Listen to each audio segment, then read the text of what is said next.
Good morning, dear students. Welcome back to Watch and Learn by Sudha ma'am. So in today's class, we are going to start a new chapter from the text An Alien Hand. The name of the chapter is The Desert, that is chapter number 3.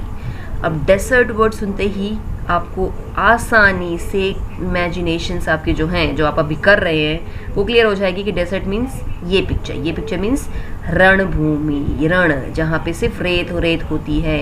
उसके साथ साथ हमें क्या नज़र आता है? बहुत ज़्यादा गर्मी, क्योंकि हम रण को इमेजिन करेंगे तो हमें पता है कि वहाँ पे सिर्फ गर्मी होती है। या कुछ लोग ये भी कहते हैं कि कैमल जो है वो भी हमें रण में देखने को मिलेगा, रेत में जहाँ पे नज़र आएगा। लेकिन इसके अलावा डेसर्ट क्या है, उसी से रिलेटेड आज का हमारा ये चैप्टर है। तो देखते हैं इंट्रोडक्शन पार्ट क्या है। A desert is generally without water and vegetation, a green patch with fresh water and green trees in the middle of the vast desert is a beautiful sight. A desert may be too hot or too cold. Desert generally क्या है? ऐसी जगह जहाँ पे ना पानी होता है ना ही खेती बाड़ी हरियाली होती है। पानी के बीच में, पानी की सतह पर ऊपर के पार्ट पे जो आपको काई नज़र आती है, वो भी पीने के पानी का यहाँ पे बात किया जा रहा है। फ्रेश वाटर मीन्स ऐसा पानी जो हम पी सकते हैं, ठीक है। और आसपास हरियाली नज़र आ रही हो, दूर तक आपको रण नज़र आ रहा हो, वो देखने में काफ़ी सुंदर लगता है। लेकिन ऐसा एक्चुअल में डेसर्ट में होता नहीं है। डेसर्ट को कैसा दिखाया गया है? या तो बहुत ज़्यादा ठंडा होगा या बहुत ज़्यादा गर्म। Those of us who live in regions covered with forest and surrounded by hills may find it difficult to imagine what a desert is really like. ऐसे लोग जो जंगलों में रहते हैं या पहाड़ों के पास रहते हैं, उनके लिए ये सोचना कि भाई डेसर्ट क्या है, वो कहीं ना कहीं कठिन हो जाता है। पर आज की डेट में जैसे हम जानते हैं टेक्नोलॉजी बहुत ज़्यादा विकसित हो चुकी है, डेवलप हो चुकी है, तो हम कहीं ना कहीं आसानी से डेसर्ट को पिक्चराइज कर सकते हैं, इमेजिन कर सकते हैं। जैसे कि हम मूवीज़ में देखते हैं या टेलीविजन्स में देखते हैं। डेसर्ट मीन्स कौन सी जगह? जहाँ पे बहुत ज़्यादा गर्मी होती है, जहाँ पे पेड़ पौधे नहीं होते हैं। लेकिन पहले के ज़माने में इमेजिन करना डेसर्ट को ऑलमोस्ट इम्पॉसिबल था। The popular belief is that it is an endless stretch of sand where no rain falls and therefore no vegetation grows.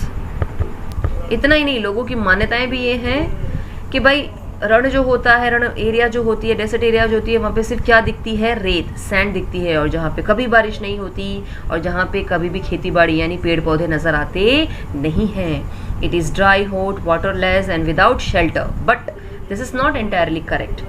ऐसा कहा जाता है इन लोगों के हिसाब से, जिन लोगों की मान्यताएं थी, सोच थी कि वो बहुत गर्म इलाका होता है, सूखा इलाका होता है, पानी नहीं होता है और वहाँ पे छाँव भी होती नहीं है। लेकिन ये एक्चुअल में सही तौर पे सच्चाई नहीं मानी जाती। हाँ, ये सब होता है लेकिन ये पूरी तरीके से सच नहीं है। For those who have studied it, the desert can be a beautiful place. It is the home of variety of people, animals, plants that have learned to live under very hot and dry condition. यहाँ पे क्या बताया जा रहा है? ऐसे लोग जिन्होंने डेसर्ट के बारे में पढ़ा है, रिसर्च किया है, वो जानते हैं डेसर्ट भी सुंदर, एक अच्छा सुंदर जगह हो सकती है। ये बहुत सी वैरायटियों के लोगों के लिए, काइंड ऑफ पीपल के लिए घर है, एनिमल्स के लिए भी एक तरीके का घर का एरिया माना जाता है, प्लांट्स के लिए भी एक ऐसी जगह मानी जाती है जो आसानी से इस एरिया में, जो कि वेरी हॉट बताई गई यानी गर्म इलाके में रह सकते हैं और सूखी कंडीशंस में यानी जहाँ पे बारिश नहीं होती सरवाइव कर सकते हैं। True, the ground is not always hidden by a cover of grass, plants and trees as it is in old other climates. But whenever it rains, which is rare, desert flowers bloom and the sight can be rewarding as that of a tropical garden. अभी यहाँ पे क्या बताया जा रहा है? हाँ, ये सच है कि यहाँ पे हमेशा आपको ज़मीन वो हरी भरी घासों से, पेड़ पौधों से छाई हुई नज़र नहीं आएगी, जैसे कि जनरली दूसरे क्लाइमेट में हम एक नॉर्मल जगह पे देख सकते हैं। लेकिन जब कभी भी डेसर्ट एरिया में बारिश होती है, जो कि काफ़ी रेयर होता है यानी शायद ही देखने को मिलता है, वहाँ पर जो भी फूल या पेड़ पौधे होते हैं वो आसानी से खिलना शुरू हो जाते हैं। और ऐसा जो साइट होता है, ऐसा जो सीन होता है, वो आँखों को काफ़ी ज़्यादा लुभावता है, जो कि किसी भी नॉर्मल गार्डन की तरह हम देख सकते हैं। A desert is not always a flat unchanging wasteland of dry sand. It may have mountains and hills. It may have an oasis, big or small. An oasis is like a green island in the middle of a desert where a spring or a well gives plants and trees a better chance to grow. अब यहाँ पे क्या बात की जा रही है? Desert जो होता है वो ज़्यादातर फ्लैट यानी सीधा नहीं होता, वहाँ का जो ज़मीन का जो सतह है, जो पार्ट है, जो टॉप एरिया है, वो बदलती रहती है। हम जानते हैं कि वहाँ पे सैंड ड्यून्स देखने को मिलते हैं, सैंड के टीले नज़र आते हैं, कई बार बड़े बड़े पेड़ भी, पहाड़ भी नज़र आएंगे, पर्वत भी नज़र आएंगे, आपको ओआसीज भी नज़र आएगा, छोटा या बड़ा। अब ओआसीज क्या है? ऐसा आइलैंड जो ग्रीनरी से भरा हुआ होता है, जो जनरली डेजर्ट के सेंटर में होता है, जहाँ पे आपको फुआरे नज़र आएंगे जो पेड़ और पौधों को मौका देते हैं, यानी पानी देने का काम करते हैं अच्छे से डेवलप करने के लिए। जैसे कि आपको इस पिक्चर में नज़र आ रहा है, आप ध्यान से देखेंगे, पहाड़ हैं, पेड़ भी हैं, घर बार है, हाँ, लोग भी यहाँ पे रह रहे हैं, और ये पानी है जहाँ पर ऊंट वगैरह या पेड़ पौधों को पीने लायक पानी मिल पाता है, तो इसे हम कहेंगे ओआसीज। अब ओआसीज जो होती है वो छोटे बड़े दोनों तरह के देख सकते हैं। A desert may be hot like the Thar or cold like Ladakh, but generally speaking, if a place has little or no water and vegetation, people usually call it a desert. Desert गर्म हो सकता है, जैसे ठार desert जो है world का सबसे ज़्यादा गर्मी देने वाला, यानी सबसे ज़्यादा गर्म डेजर्ट माना जाता है। और अगर ठंडक वाले रण की बात करें तो लद्दाख की काउंटिंग उसमें की जाती है। लेकिन ज़्यादातर लोग क्या कहते हैं, ऐसी जगह जहाँ पे पानी ना हो, खेती बाड़ी ना हो, उसे सही मायने में हम क्या कहेंगे? Desert. Some deserts are almost totally without water. In such places, strong winds blow, raising heaps of sand and depositing them as mounds. These are called sand dunes. The shift and move endlessly across the desert. Few plants can survive on such dry shifting sands. अभी यहाँ पे क्या बताया जा रहा है? कुछ desserts ऐसे दिखाए गए हैं जहाँ पे कभी पानी देखने को नहीं मिलता। ऐसी जगहों पर ज़्यादातर बहुत तेज़ हवाएं चलती हैं जो अपने साथ रेतों के टीलों का, हीप्स मीन्स ढेरों का बनाने का काम करती हैं, और वो एक बड़े से टीले के फॉर्म में नज़र आता है। माउंट्स मीन्स टीला के फॉर्म में नज़र आता है, जिसे हम कहते हैं सैंड ड्यून्स। अब ये क्योंकि एक जगह नहीं रुक करके पूरी जगह पे, ऐसी जगह जहाँ पे पानी नहीं होता, वहाँ की जो हवा है वो मूव करती रहती है, चलती रहती है कंटिन्यूसली, इसीलिए वो जगह जगह पर मिट्टियों को पहुँचाने का काम करता है। ऐसे में जो छोटे मोटे थोड़े बहुत पौधे जो होते हैं वो सरवाइव नहीं कर पाते और सूख जाते हैं। क्यों? क्योंकि एक तो पानी नहीं है, दूसरा रेत जो है वो एक जगह से दूसरी जगह पहुंचाई जा रही होती है, क्योंकि हवा कैसी होती है? काफ़ी तेज़। ये तो हमने फर्स्ट पार्ट देखा, अब देखते हैं इसका सेकेंड पार्ट क्या है आगे का। All living things need water in order to survive. The few plants and animals that live in desert have developed the ability to require less water than most plants and animals. The camel, popularly known as the ship of desert, can drink a lot of water at one time. हर वो जीने वाली चीज़, भले वो human being है, animals हैं, birds हैं, उन सबको क्या चाहिए? पानी। हम जानते हैं कि हम पानी के बिना जी नहीं सकते, सर्वाइव नहीं कर सकते।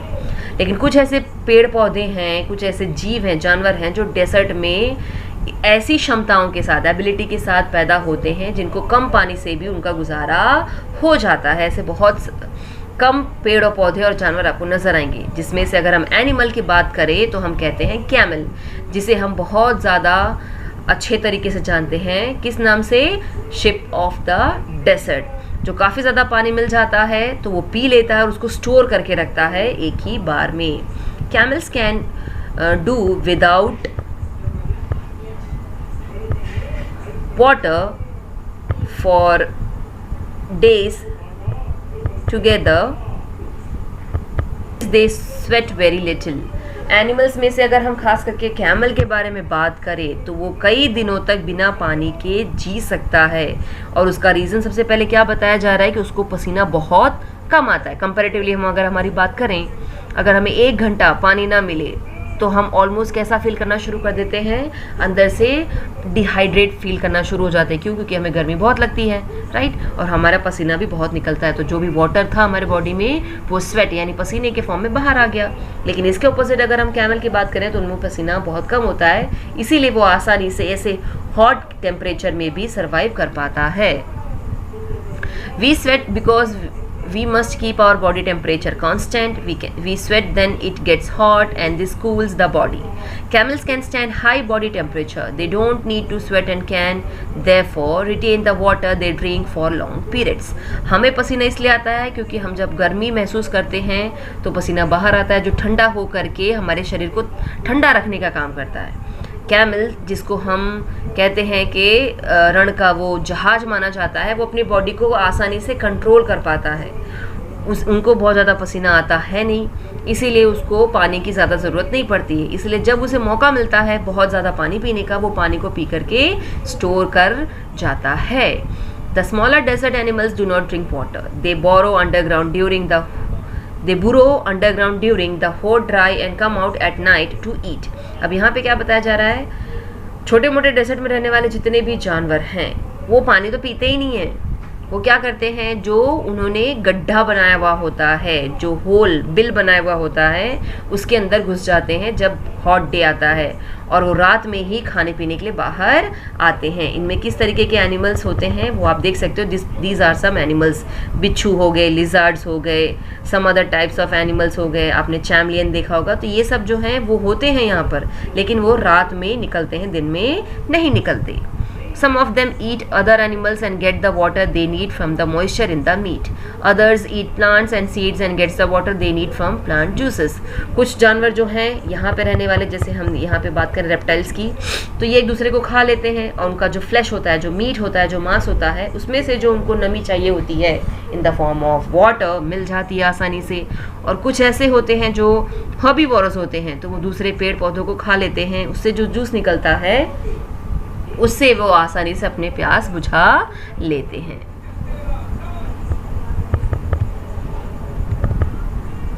अब यहाँ पे क्या दिखाया जा रहा है, desert plants also adapt themselves into the life they lead. Cactus plant stores water in their thick stems. अब डेजर्ट प्लांट्स जो हैं कहीं ना कहीं अपने आप को उस मौसम में ढाल लेते हैं, उस माहौल में ढाल लेते हैं जहाँ उनको रहना पड़ रहा है. जिसमें से कैक्टस प्लांट की बात करें तो वो अपना पानी उनकी जो मोटी मोटी टहनियाँ होती हैं उसी में स्टोर करने का काम करती हैं. Their roots lies close to the surface of the ground and quickly absorb the moisture from the light rains that occasionally fall. उनकी जो जड़ें होती हैं वो ज़्यादा गहरी नहीं होती, वो टॉप लेयर पे ही होती हैं, अपर पार्ट पे ही होती हैं. तो जैसे ही हल्की फुल्की बारिश होती है, जो कि कभी रेयरली ही देखने को मिलती है, वो फटाफट उस रूट की मदद से पानी को अपने पौधों में स्टेम्स की मदद से स्टोर करने का काम कर लेते हैं. The major feature of all deserts is of course dryness. अगर हम डेजर्ट के बारे में बात करने जाएँ तो उनकी सबसे अच्छी क्वालिटी या फिर कॉमनली देखने वाली जो क्वालिटी हम देखने को मिलती है वो है क्या है, ड्राइनेस, यानी सूखापन. और इसके साथ साथ मौसम में होने वाले जो बदलाव हैं वही मेन उनकी कैरेक्टरिस्टिक्स यानी क्वालिटी मानी जाती है. In humid climates the moisture in the air acts like a blanket and protects the earth surface from the hot rays of the sun. अगर हम नमीदार क्लाइमेट के बारे में बात करें, जब बहुत ज़्यादा नमी देखने को मिलती है, तो जो मॉइस्चर होता है हवा में मौजूद, वो एज ए ब्लैंकेट यानी चादर का काम करता है डेजर्ट को प्रोटेक्ट करने का. किससे? सूरज से गिरने वाली जो रोशनी होती है उससे. The absence of this blanket in desert lands causes the desert to heat up rapidly during the day and to cool off rapidly at night. क्योंकि ऐसी एरिया जहाँ पे बारिश नहीं होती और मॉइस्चर नहीं देखने को मिलता है, तो ये जो ब्लैंकेट होता है वो डेजर्ट एरिया को कवर नहीं कर पाता, जिसकी वजह से वो बहुत जल्दी गर्म होते हैं दिन में और रात में बहुत जल्दी ठंडे भी पड़ जाते हैं. Deserts are an important part of nature's great plan. They are like the dense forest and the deep oceans. Just because they are hot and dry, one should not look upon them as useless parts of the earth. Desert जो है हमारे कुदरत का बहुत ही बड़ा plan है, क्योंकि अगर नेचर ने इसको क्रिएट किया है तो उसके पीछे उसके कुछ रीजंस होंगे. वो किसके समान बताए गए हैं? घने जंगलों के समान और गहरे महासागरों के समान उनकी काउंटिंग की जाती है, क्योंकि वो वहाँ पे बहुत ज़्यादा गर्मी होती है और बहुत ज़्यादा सूखा होता है. तो हमें उसे ऐसे नहीं देखना चाहिए कि ये तो कैसा हिस्सा है, यूजलेस पार्ट है. तो यहाँ पे हमने इस चैप्टर में क्या एक्चुअल में देखा कि डेजर्ट को हम जनरली कैसे काउंट करते थे, लेकिन ऐसे बहुत से एनिमल्स हैं, प्लांट्स हैं जो डेजर्ट में आसानी से सरवाइव कर सकते हैं और जिनके लिए यहाँ पर जीना बहुत ही कॉमन बात मानी जाती है. तो ये तो था आपका chapter number 3 the desert. I hope आपको ये चैप्टर इजीली समझ में आ गया होगा। Thank you.